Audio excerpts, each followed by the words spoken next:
دامن پہ لگے داغ یہی کہتے ہیں بھوک تہذیب کے آداب مٹا دیتی ہے. علی وقار بھوک تہذیب کے آداب مٹا دیتی ہے.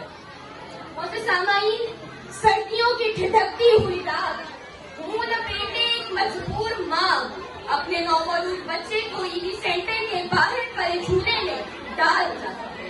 اسے پوچھا گیا کیا تجھے تیری مامتا ستائے گی نہیں؟ اس بچے کی سسکیاں تجھے رلائیں گی نہیں؟ اس کی چیخیں تیرے کانوں سے ٹکرائیں گی نہیں؟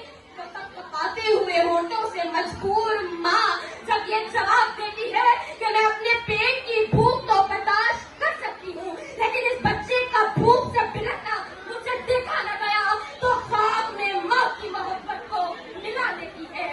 بھوک تہذیب کے آداب مٹا دیتی ہے. علی وقار بھوک تہذیب کے آداب مٹا دیتی ہے.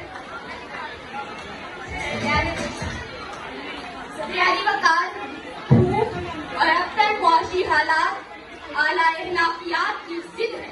پہلے آپ اور بہنے آپ تو تب ہوتا ہے کہ جب پیٹ کی بھوک اور غم روزگار نہ ہو. بیٹی کا چار دیواری میں رہنا، خاندان کی عزت میں کٹ مرنا، یہ سب تو تب ہوتا ہے کہ جب پیٹ کی بھوک اور غم روزگار نہ ہو. اور عبادت اور ریاضت بھی تب ہوتی ہے کہ جب پیٹ کی بھوک اور غم روزگار نہ ہو. کون عاشق خدا کی ذات کا ہے؟ سارا چکر معاشیات کا ہے. سارا چکر معاشیات کا ہے.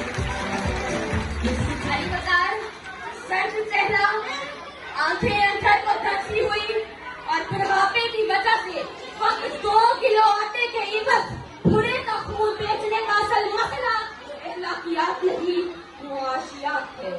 اور تو ہر چیز میں جو آج بھی لوگ کہتے ہیں کہ ہم معاشی نہیں بلکہ اخلاقی بدحالی کا شکار ہیں، میں اس کی بھرپور مخالفت کرتی ہوں. کیونکہ جس اخلاقی بدحالی کا رونا وہ رو کر گئے وہ اخلاقیات کو خود معاشیات کے محتاج ہے.